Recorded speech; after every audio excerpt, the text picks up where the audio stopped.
నేడు యూఏఈకి ముఖ్యమంత్రి చంద్రబాబు ప్రయాణం. విశాఖపట్నంలో రాష్ట్ర ప్రభుత్వం అత్యంత ప్రతిష్టాత్మకంగా నిర్వహించనున్న భాగస్వామ్య సదస్సుకు దేశ విదేశాల నుంచి పారిశ్రామికవేత్తలని, ప్రతినిధుల్ని ఆహ్వానిస్తోంది ఆంధ్రప్రదేశ్ ప్రభుత్వం. ఈ మేరకు సింగపూర్ దేశంలో గతంలో పర్యటించిన ముఖ్యమంత్రి బృందం ఇప్పుడు యూఏఈకి వెళ్లనుంది. నవంబర్ 14-15 తేదీలో 2 రోజుల పాటు నిర్వహించిన సిఐఐ భాగస్వామ్య సదస్సు కోసం సీఎం దుబాయ్లో రోడ్ షో నిర్వహించనున్నారు. అలాగే పర్యటన చివరి రోజున దుబాయ్లో ఏపీ ఎన్ఆర్టీ ఆధ్వర్యంలో నిర్వహిస్తున్న తెలుగు డయాస్పోరా సమావేశంలో సీఎం చంద్రబాబు పాల్గొనున్నారు. పర్యటనలో భాగంగా యునైటెడ్ అరబ్ ఎమిరేట్స్లోని దుబాయ్ సహా ఇతర దేశాలకు చెందిన పారిశ్రామికవేత్తలను, కంపెనీలను, ప్రభుత్వ ప్రతినిధులను విశాఖలో జరగనున్న పెట్టుబడుల సదస్సుకు ముఖ్యమంత్రి ఆహ్వానించనున్నారు.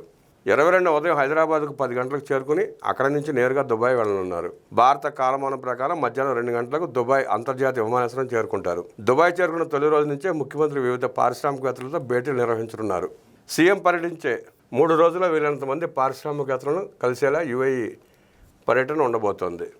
ప్రభుత్వ ప్రతినిధులతో 3, పారిశ్రామికవేత్తలతో 14 1-to-1 రౌండ్ టేబుల్ సమావేశాలు, 2 సైట్ విజిట్స్, మీడియా ఇంటర్వ్యూలు 2, సిఐఐపిఎస్ రోడ్ షో 1, తెలుగు డయాస్పోరా 1 సహా మొత్తం 3 రోజుల పాటు 25 సమావేశాల్లో పాల్గొన్నారు. ఇక ప్రతిరోజు 5-6 సమావేశాలు ఉండేలా ముఖ్యమంత్రి యూఏఈ పర్యటన ఉండబోతోంది. తొలి రోజు పర్యటనలో భాగంగా 22న 5 కంపెనీలకు చెందిన పారిశ్రామికవేత్తలతో సీఎం భేటీ కానున్నారు. Shobha Group, Sharaf DG, Trans World Group, Lodha Group, Dubai Future Foundation సంస్థలకు చెందిన ప్రతినిధులతో సీఎం చంద్రబాబు సమావేశం అవుతారు.